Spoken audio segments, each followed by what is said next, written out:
नमस्कार दोस्तों, स्वागत है आप सभी का द ग्रेट सरकारी यूट्यूब चैनल में। तो दोस्तों, आज हम इस वीडियो में परसेंटेज चैप्टर को कवर करने की कोशिश करेंगे। जैसा कि आप सभी को पता ही है, पिछले 4 वीडियो में हम अपने 4 चैप्टर को कंप्लीट कर चुके हैं। उन 4 चैप्टर से जो भी मोस्ट इंपोर्टेंट क्वेश्चन आपके एग्जाम में बन सकते थे, वे सभी हमने डिस्कस कर लिए हैं। आज की इस वीडियो में प्रतिशतता के महत्वपूर्ण 15 क्वेश्चन देखने का प्रयास करेंगे। देखते हैं आप उनमें से कितने क्वेश्चन कर पाते हो। और सभी क्वेश्चन ईजी हैं और हर एक क्वेश्चन किसी न किसी एग्जाम में आया हुआ है, आप लोग देख के पता लगा सकते हो। ठीक है, तो चलो भाई, ज़्यादा देरी ना करते हुए शुरू करते हैं। पहला क्वेश्चन आपके सामने है। पहला क्वेश्चन आपको क्या कह रहा है, आप ध्यान से देखना। एक संख्या का 25% 25,000 के 20% के 30% के 15% के बराबर है, तो वह संख्या ज्ञात करो। अर्थात आपको ऐसी संख्या बतानी है जो इस कंडीशन को फुलफिल कर दे। आपको जब वो संख्या पता ही नहीं, तो मान लिया आपने वो संख्या x है, अर्थात एक संख्या आपने x मान ली, तो x का 25% लिखो। x का 25% किसके बराबर है? 25,000 के, जैसा जैसा अब इसने बोला है ऐसा ऐसा करते रहो। 25,000 के 20% के, 30% के, 15% के बराबर है। यही तो चीज़ इसने कही है भाई। एक संख्या का 25% 25,000 के 20% के, 30% के, 15% के बराबर है, तो वह संख्या ज्ञात करो। अब आप यहाँ से आराम से निकाल सकते हो। इस 100 से 100 को काट दूंगा मैं। 25 से 25,000 एक बार कट जाए, 1,000 बार कट जाएगा। इन 2 जीरो से मैं ये 2 जीरो काट सकता हूँ या नहीं काट सकता? ठीक है, इन 2 जीरो से भी मैं ये 2 जीरो काट सकता हूँ। तो मेरा कितना बच गया? 10, 3, 2 और 5। अब आपको इनकी गुणा करनी है, जो भी चीज़ बच रही है। 10 गुना 2 गुना 3 गुना 15। तो x की वैल्यू आपकी कितनी आ जाएगी? 15 गुना 10 करोगे 150, 150 दूनी 300, 300 तिया 900। अर्थात वह संख्या आपकी 900 है जो इस कंडीशन को फुलफिल कर देगी। उम्मीद करूंगा क्वेश्चन समझ में आया होगा। आसान क्वेश्चन है इसी तरह के, और इसी तरह के क्वेश्चन आपको अपने पेपर में देखने के लिए मिलेंगे। चलते हैं नेक्स्ट क्वेश्चन पे। दो संख्याओं के बीच का अंतर बड़ी संख्या का 60% है। अगर छोटी संख्या 10 हो तो बड़ी संख्या ज्ञात करनी है। तो अब ध्यान से देखना, दो संख्याओं के बीच का अंतर बड़ी संख्या का 60% है। अर्थात दो संख्या है आपके पास, एक x होगी और एक y होगी। इन संख्याओं के बीच का अंतर जो है बड़ी संख्या का 60% है। अगर आप बड़ी संख्या इस x को मान लेते हो तो x का 60% जो है इन दोनों के बीच का अंतर हो जाता है। अगर छोटी संख्या 10 हो तो यानी कि y का मान तो इसने आपको दे दिया है, तो x माइनस 10 बराबर जो होगा आपका 20 या 60, 20 पंजे 100, तो 3x बटे 5 हो जाएगा। 5 की जब आप इधर गुना करते हो तो 5x माइनस 50 बराबर 3x। अब ये 3x इधर प्लस में है तो इधर आके माइनस में हो जाएगा, तो 5x माइनस 3x बराबर 50 हो जाता है। तो x की वैल्यू आपकी 2 बचेगा, 2 इसके बटे में जाएगा तो 25 हो जाएगी। तो यानी कि आपकी जो बड़ी संख्या है वो है 25। यही इसका आंसर हो जाता है। चलते हैं नेक्स्ट क्वेश्चन पे। नेक्स्ट क्वेश्चन क्या बताता है? अब ये क्वेश्चन भी बड़ा इंपॉर्टेंट हो जाता है, कहीं एग्जाम में देखने को मिल चुका है कि यदि y जो है x से 20% अधिक है तो x y से कितने परसेंट कम है या कितने फीसदी कम है। इस क्वेश्चन को करने के लिए मैं आपको एक सिंपल छोटा सा फॉर्मूला बताऊंगा, और फॉर्मूला भी नहीं है, अगर आप इसको फॉर्मूले से भी नहीं करते हो तो वैसे भी हो जाएगा। फिलहाल मैं आपको एक फॉर्मूले से बताता हूँ कि जब भी ये प्रतिशत अधिक या कमी की बात करेगा तो आपको एक फॉर्मूला लगाना है कि कमी या वृद्धि बटे 100 प्लस माइनस गुना 100। ठीक है, अब देखो कमी या वृद्धि, यानी कि अगर क्वेश्चन में कमी कहे तो कमी जो कि तो लिख दो, वृद्धि कहे तो वृद्धि जो कि तो लिख दो। कितनी वृद्धि बोल रहा है? 20% की, तो 20% वृद्धि हुई, और 20% अधिक है यानी कि 100 से प्लस है 20%, तो 100 प्लस 20 बराबर 120 गुना 100 कर दो।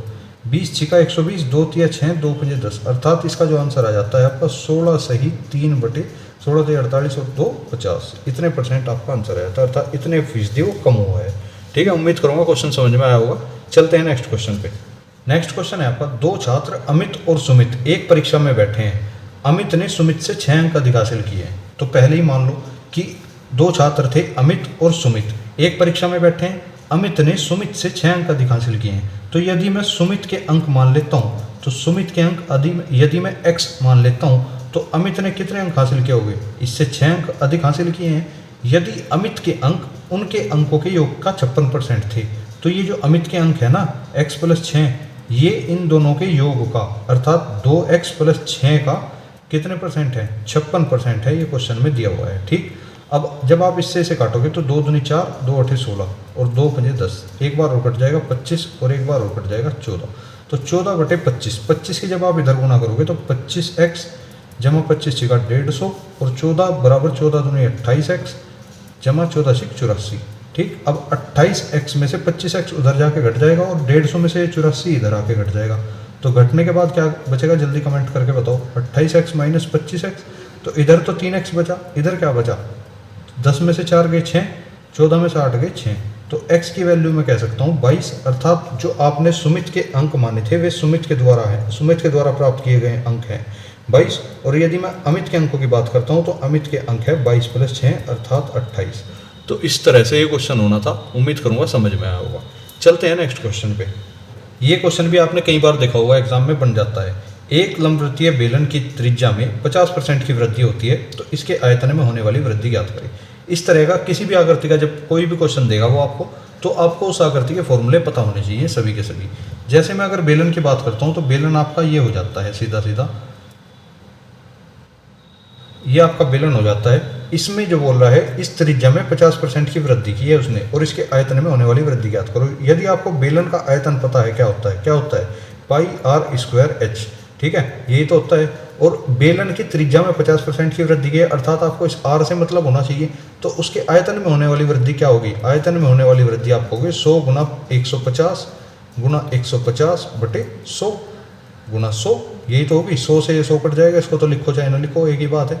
2 0 से 2 0 कट जाएगी, 15 15 225। जब आप इसे 100 से तुलना करोगे तो आपके कितने % की वृद्धि आएगी, अर्थात 125% की वृद्धि आपने उसमें की है, तो यही इसका आंसर हो जाता है। जब 100 से तुलना करते हो तो 125 ही तो ज़्यादा है 100 से, तो इसलिए 125% इसका आंसर हो जाता है। चलते हैं नेक्स्ट क्वेश्चन पे।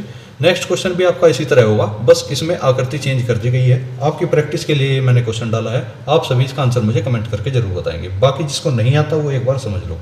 इसने बोला है किसी वर्ग की भुजा में 40% की वृद्धि की जाती है। अब आप देखो वर्ग होता है ये, इसकी किसी भी एक भुजा में अगर वो वृद्धि करेगा तो चारों भुजाओं में वृद्धि होगी, क्योंकि चारों भुजा जो है समान होती हैं, ठीक।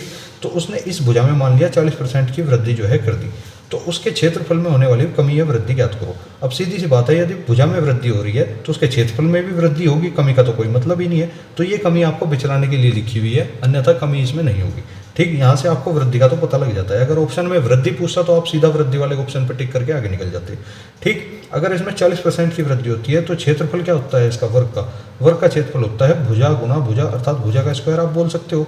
तो इसके क्षेत्रफल में आप वृद्धि कैसे ज्ञात करोगे, आप कहोगे सर एक बार 40% की वृद्धि हुई है तो 140, और हमें पता है भुजा गुना भुजा इसका होता है, तो 140 के में 2 बार गुना करनी पड़ेगी और गुना 100, 2 0 से 2 0 काट दो, 14 14 की गुना करोगे 196 आएगा। और जब आप इसे 100 से तुलना करोगे तो आपका जो आंसर आएगा वो होगा 96% इसमें वृद्धि की गई है, ठीक है। उम्मीद करूंगा क्वेश्चन समझ में आया होगा। इसी तरह आसान क्वेश्चन है, कुछ ज़्यादा इनमें करना नहीं है। चलते हैं नेक्स्ट क्वेश्चन पे। यहाँ से जो क्वेश्चन स्टार्ट होते हैं वे आपके समझने लायक क्वेश्चन है, जिन क्वेश्चन को आप बिना समझे नहीं कर सकते, ठीक है। अब तक जितने भी क्वेश्चन थे वे आप जल्दी जल्दी में भी करोगे तो भी हो जाएंगे, और आराम से करोगे तो हो ही जाएंगे, ठीक है। लेकिन ये जो क्वेश्चन है, अगर आपने इनमें थोड़ी सी भी जल्दी की तो आपका क्वेश्चन गलत हो सकता है, ध्यान रखना। क्योंकि अगर आपकी इस टॉपिक की बेसिक नॉलेज मजबूत है तो ही ये क्वेश्चन होगा। अब मैं इसमें आपको कुछ और बताने से पहले एक फॉर्मूला बता देता हूँ सबसे पहले, कि इस तरह के क्वेश्चन का जब भी वो मूल्य, खर्च या खपत की बात करेगा तो इसमें जो है आपका फॉर्मूला होता है खर्च बराबर मूल्य को आप कीमत भी बोल सकते हो, मूल्य गुना खपत। अब क्वेश्चन को पढ़ते हैं। क्वेश्चन क्या कह रहा है, चीनी के मूल्य में 50% की वृद्धि हो जाती है। कितनी वृद्धि हो जाती है, 50% की वृद्धि। अब आप मुझे एक चीज़ बताना, यदि पहले चीनी का मूल्य 100 रुपये था तो अब चीनी का मूल्य कितना हुआ, 150 रुपये। तो यदि मैं इसे 50 से काटता हूँ तो 2:3, तो मैं यहाँ लिख सकता हूँ कि पहले और अब। तो पहले चीनी का मूल्य कितना था, 2, और अब कितना है, 3, ठीक है। आगे पढ़ो। तथा एक परिवार अपनी खपत को 20% कम कर देता है। तो यहाँ पर लिखना है आपको खपत को कितना कम कर रहा है, 20% कम कर रहा है। अर्थात पहले जो उसकी खपत थी वो कितनी होगी, पहले उसकी खपत 100 होगी और अब उसने अपनी खपत 80 कर दी। तो अगर मैं इसे 20 से काटूंगा तो 20 पंजे 100, 20 चौका 80। तो मैं कह सकता हूँ पहले उसकी खपत 5 रुपये थी और अब उसकी खपत जो है वो 4 रुपये हो चुकी है, ठीक। अभी आपसे क्या पूछना चाह रहा है, तो खर्च पर पड़ने वाले प्रभाव को ज्ञात करें। आपको सीधा सीधा यहाँ खर्च बताना है कि खर्च उसका कितना बढ़ा या कितना घटा। आपको मैंने अभी फॉर्मूला बताया, खर्च बराबर मूल्य गुना खपत होता है। तो मूल्य भी है आपके पास और खपत भी है, दोनों की गुना जब करोगे तो आपका खर्च आ जाएगा। अर्थात 5 दूनी 10 रुपये वो पहले खर्च करता था और 4 तिया 12 रुपये वो अब खर्च करता है। पहले और अब के खर्च में कितने की वृद्धि हुई है, अर्थात 2 रुपये वो ज़्यादा खर्च कर रहा है। तो 2 रुपये ज़्यादा खर्च कर रहा है, किससे, पहले वाले से ही तो ज़्यादा खर्च करेगा। पहले कितने रुपए खर्च करता था, 10 रुपये। तो 2 पंजे 10, 5 से 20 बार ये कट गया। तो अर्थात आपका जो आंसर आ जाता है वो 20% इसका आंसर आ जाता है। अगर आप इस क्वेश्चन को ऐसे करना चाहते हो ऐसे भी हो जाएगा। एक तरीका और है जो मैं आपको यहाँ पे बता देता हूँ, छोटा सा तरीका है। हालांकि उस तरीके से आप इस क्वेश्चन को ना ही करें तो ज़्यादा बढ़िया है, क्योंकि ये जो तरीका मैं बताऊँगा ये तरीका हर क्वेश्चन में नहीं लगेगा, और ये वाला तरीका हर क्वेश्चन में आपके लगेगा, चाहे किसी भी क्वेश्चन में लगा लेना इस तरह के। ठीक है, देखो वो तरीका क्या है। इसने क्या कहा, पहले सवाल पढ़ो, चीनी के मूल्य में 50% की वृद्धि हुई, तो एक बार तो उस 150% की वृद्धि होगी या नहीं होगी, तथा परिवार अपनी खपत को 20% कम कर देगा। तो 20% कम करने का मतलब है 80 रुपये कर देगा। ठीक है नहीं, तो फिर वो पूछ रहा है खर्च पर पड़ने वाले प्रभाव को ज्ञात करें। बस 2 जीरो से 2 जीरो काट दो, 15 8 120, अर्थात जब 100 से तुलना करोगे तो 20% ही आपकी वृद्धि निकल कर आएगी यहाँ से भी। तो यहाँ से भी आपका 20% ही आता है और यहाँ से भी 20% ही आता है, लेकिन मैं आपको फिर भी सलाह ये दूंगा कि इसी तरीके से आप क्वेश्चन को हल करने का प्रयास करें, इसे ना करें। ठीक है, चलते हैं नेक्स्ट क्वेश्चन पे। एक क्वेश्चन और मैंने आपकी प्रैक्टिस के लिए इसमें डाला है, इसी तरीके से आप इस क्वेश्चन को भी बना के दिखाओ और कमेंट में आंसर बताना कि आपका आंसर बिल्कुल सही आया या नहीं आया, मैं उसको जांच कर पाऊँ। ठीक है, चलते हैं नेक्स्ट क्वेश्चन पे। क्या कह रहा है, चावल के मूल्य में 20% की वृद्धि की जाती है।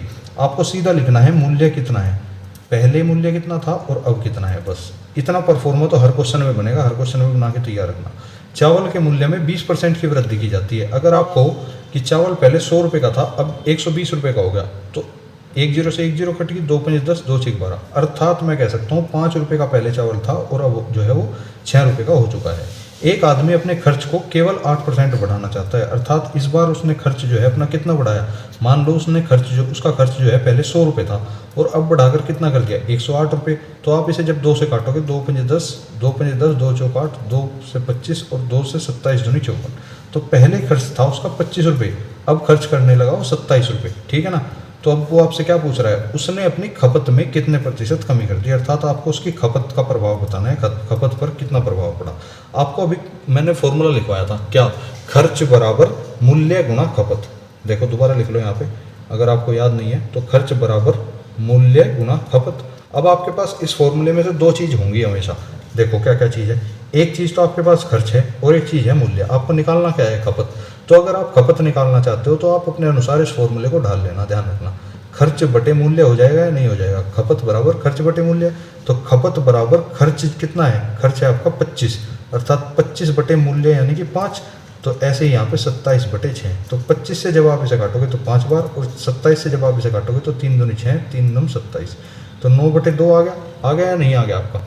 अब 9 बटे 2 से जब आप इसका एलसीएम लोगे तो 2 पंजे 10 और 2 एकम 2 और 9 एकम 9, तो 10:9 आपका जो है खपत आ जाती है। अर्थात इसका मतलब है पहले 10 चावल खा रहे थे, अब 9 चावल खा रहे हो, अर्थात आपकी खपत में एक चावल की कमी आई है।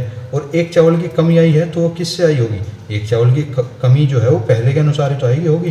तो 10 से 0 कट गई और आपका जो आंसर आ जाता है वो 10% आ जाता है, इसका सही उत्तर होगा। ठीक है, उम्मीद करूंगा क्वेश्चन समझ में आया होगा। चलते हैं नेक्स्ट क्वेश्चन पे। देखो इस तरह के सवाल भी आए और खर्च वाले सवाल भी आपको कई बार देखने के लिए मिल जाते हैं। तो कहना क्या चाह रहा है, पहले क्वेश्चन पढ़ते हैं। अजय अपने वेतन का 20% भोजन पर खर्च करता है। चलो 20% उसने भोजन पर खर्च कर दिया, 35% यात्रा पर खर्च करता है और 25% मनोरंजन पर खर्च करता है। अंत में वह 4500 रुपये की बचत करता है। यात्रा पर खर्च की जाने वाली राशि ज्ञात करें। अर्थात वो आपसे 35% की वैल्यू पूछना चाह रहा है। सबसे पहले आपको इसका वेतन पता करना पड़ेगा। आपको वेतन नहीं पता तो मान लो इसका जो वेतन है ना, वो वेतन इसका 100 रुपये है, और उसने 100 रुपये में से 20% जो है अपने फूड पर खर्च कर दिया, 35% जो है अपनी यात्रा पर खर्च कर दिया और 25% जो है अपने मनोरंजन पर खर्च कर दिया। अंत में उसने बचाया कितना, 25 और 35 60 और 20 80 रुपये आप खर्च कर चुके हो सीधा सीधा। ठीक है, तो आपने बचत कितने की है, तो 20 रुपये की आपने बचत की होगी, अर्थात 20% की बचत आपने की होगी यहाँ पर।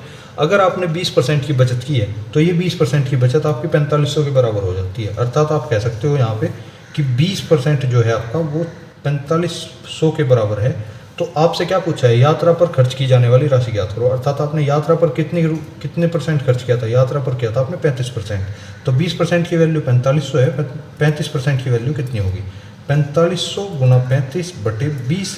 तो अगर मैं 2 इस 0 से ये 0 काट देता हूँ और 2 से इसे काट दूँ, 2 दूनी 4, 2 दूनी 4, 2 5 10, 225 की जब 35 में गुना करोगे तो कितना आएगा, गुना करके बताओ जल्दी, 7875 इसका आंसर आ जाता है। ठीक है, उम्मीद करूंगा क्वेश्चन समझ में आया होगा। इजी क्वेश्चन था और आ सकता है पेपर में, ऐसा क्वेश्चन पूछा गया है कई बार हर एग्जाम में। ठीक है, चलते हैं नेक्स्ट क्वेश्चन पे। एक देखो, ये जो क्वेश्चन है, ये क्वेश्चन आपने किसी किसी एग्जाम में देखा होगा, लेकिन इंपॉर्टेंट क्वेश्चन है, आ सकता है आपके एग्जाम में। चलिए देख लेते हैं क्या कह रहा है। इस क्वेश्चन को मैं आपको छोटी सी ट्रिक से बताऊंगा। पहले क्वेश्चन पढ़ते हैं। एक छात्र ने 20% अंक प्राप्त किए और वह 30 अंकों से फेल हो गया। अर्थात ये कहना चाह रहा है कि उसने 20% तो अंक प्राप्त कर लिए, लेकिन फिर भी वो 30 अंकों से फेल हो गया। अर्थात उसके पास होने में 30 अंक की कमी रहेगी। ठीक, यदि वो 30 अंक ले आता तो वो पास हो जाता। दूसरे छात्र ने 32% अंक प्राप्त किए तथा उसने उत्तीर्ण होने से 42 अंक ज़्यादा हासिल कर लिए।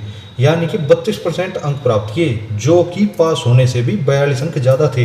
तो उत्तीर्ण होने के लिए कितने अंकों की जरूरत थी तथा पूर्णांक भी ज्ञात करें, कितने में से उसे नंबर मिले।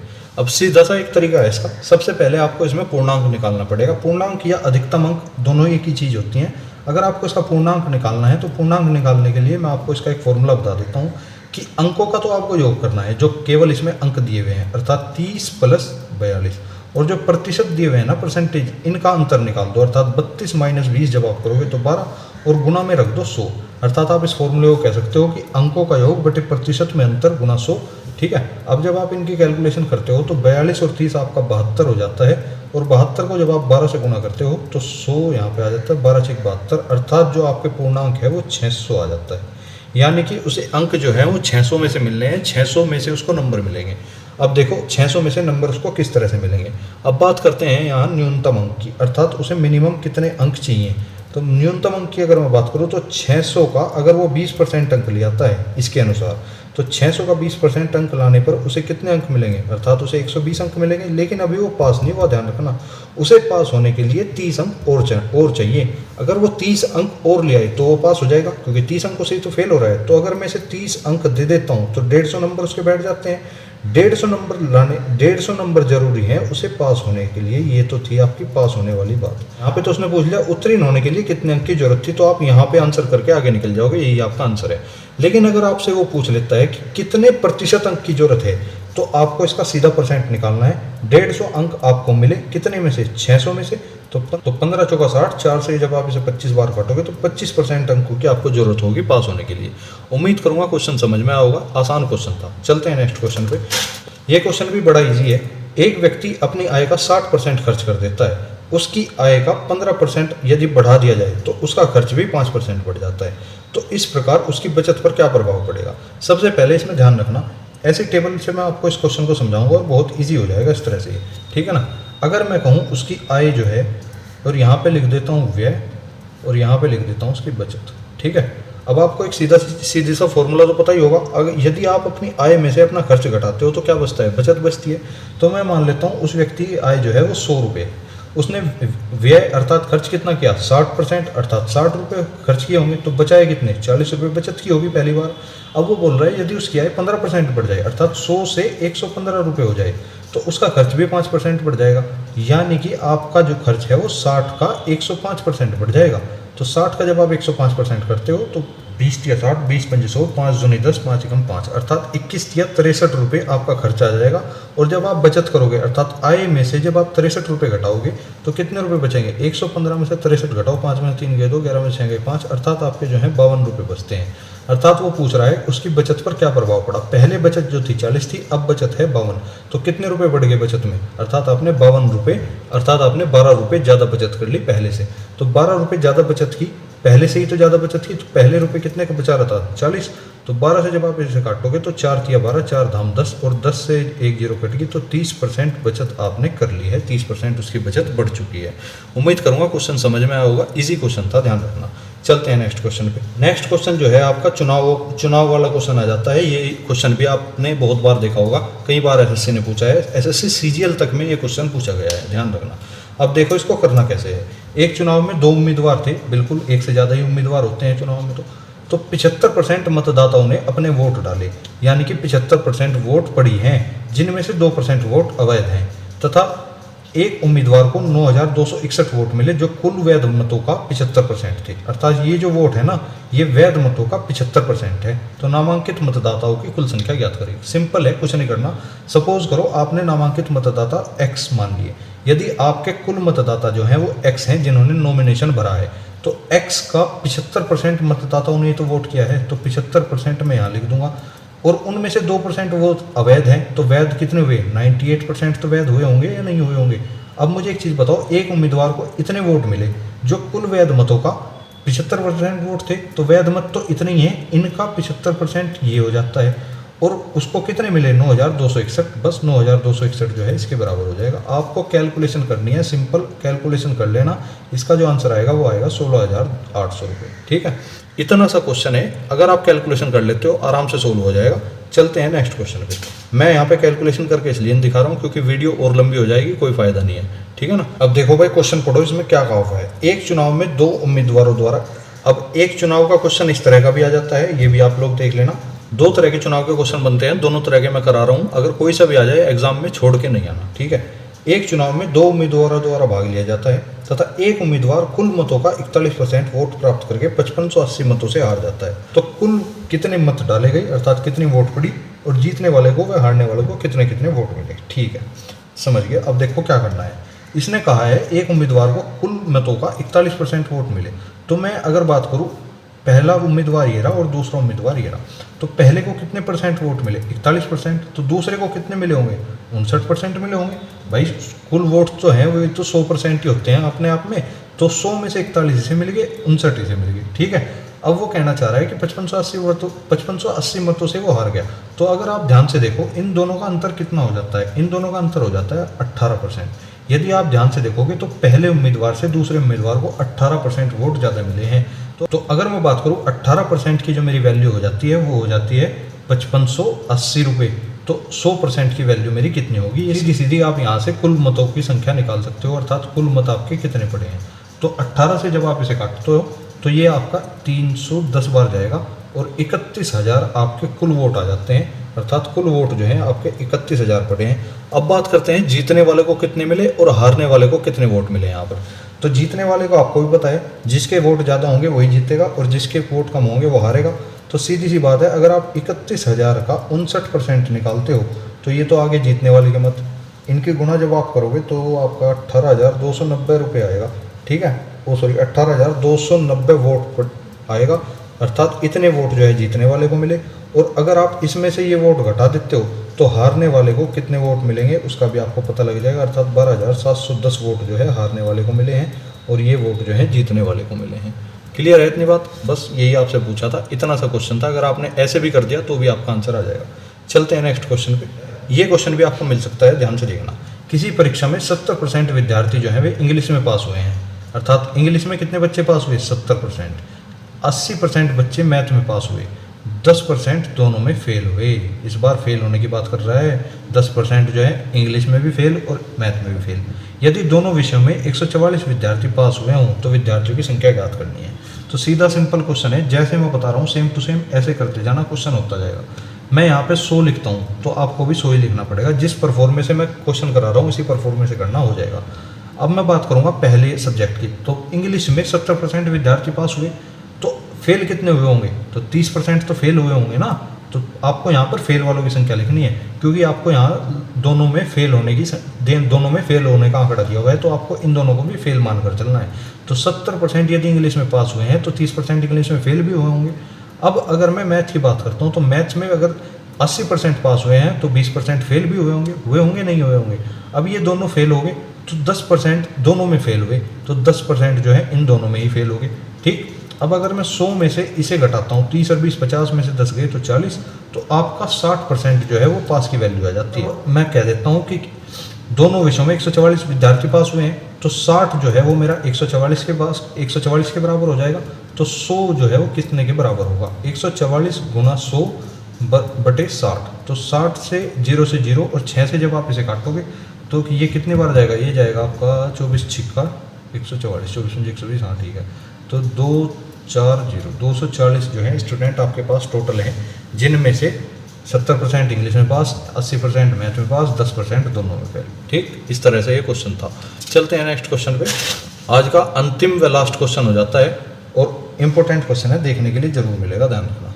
देखो क्या कह रहा है, यदि राम एक संख्या को 3/2 की बजाय 2/3 से गुणा कर देता है, मान ली वह संख्या x है और इस संख्या को 3/2 से गुणा करनी थी, तो अगर वो 3/2 से गुना करता तो 3x/2 हो जाता, यानी कि इतने से तो गुना करनी थी, लेकिन उसने गुना कितने से की, 2/3 से कर दी, अर्थात 2/3 गुना x से गुना कर दी, तो आपका कितना आया, 2x/3 आया, इतने से गुना उसने जो है कर दी।